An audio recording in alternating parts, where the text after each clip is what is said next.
Shifu, maybe one more question for you. I also understand that Tan Xiang has plans to venture into outside Malaysia, particularly to Indochina and maybe eventually to China and India. Obviously, these are big plans, even though there's still so much to be done in Malaysia. Perhaps you could share with us your vision and your plans for venturing into these regions outside Malaysia. Okay, thank you for this question. IBC has helped to produce graduates from more than 30 countries, many of which are from Indochina, from Myanmar to Thailand to Laos, Cambodia, and Vietnam. Of course, we know that these countries have a Buddhist background. So it is even going to be easier for us to have our activities in these countries.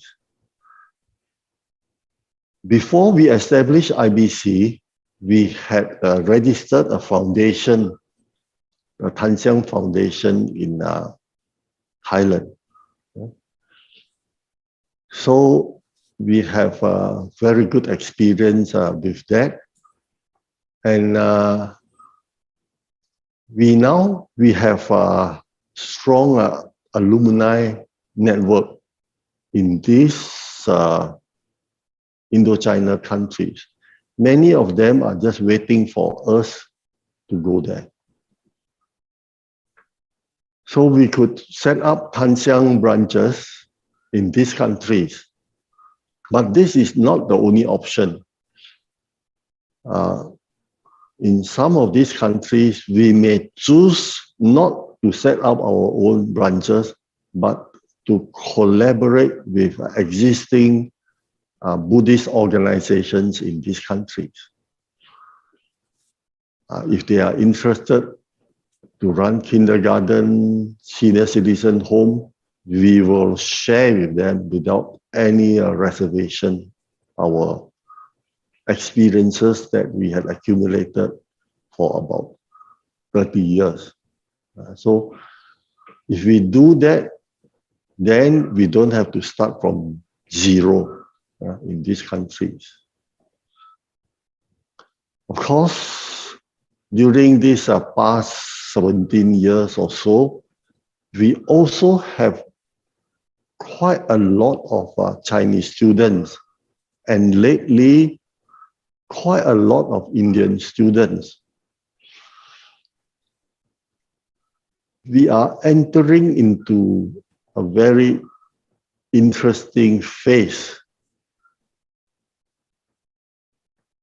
when for the rest of this century, Asia will again lead the world. The time when Western countries led by America leading the world is coming to an end. Unfortunately, America has lost its credibility as being able to lead the world. So we need at least 2 countries in Asia. So they are none other than India and China. So for us, it is very important for us to recruit more students from these 2 countries and have our students and graduates go back to these 2 countries. You will observe something very interesting, that in these 2 countries, in their histories, when Buddhism flourished, these two countries also flourish. So these two countries need the Buddha Dharma very, very, very badly. So we hope to play our small part to facilitate that.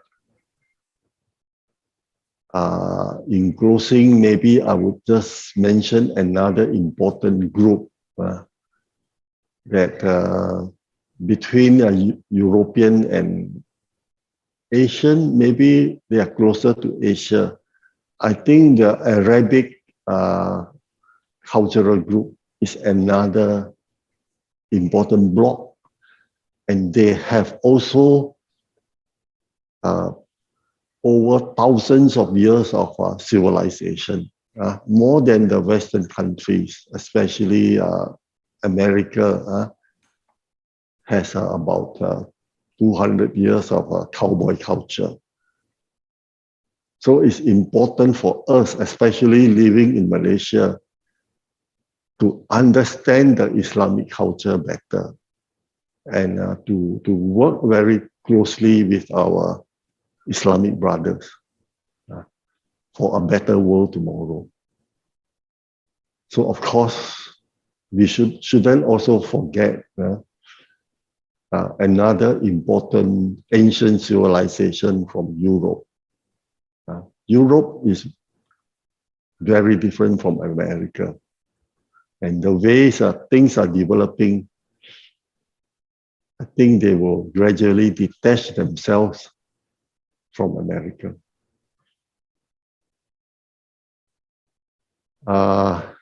I think we have to close the dialogue. So in closing, I would like to take this opportunity to thank Benny and Kok Heng for these two dialogues this morning. So Benny and Kok Heng, let's keep in close touch. I also appreciate all our participants, especially those who raise questions in the Q&A sessions. Thank you.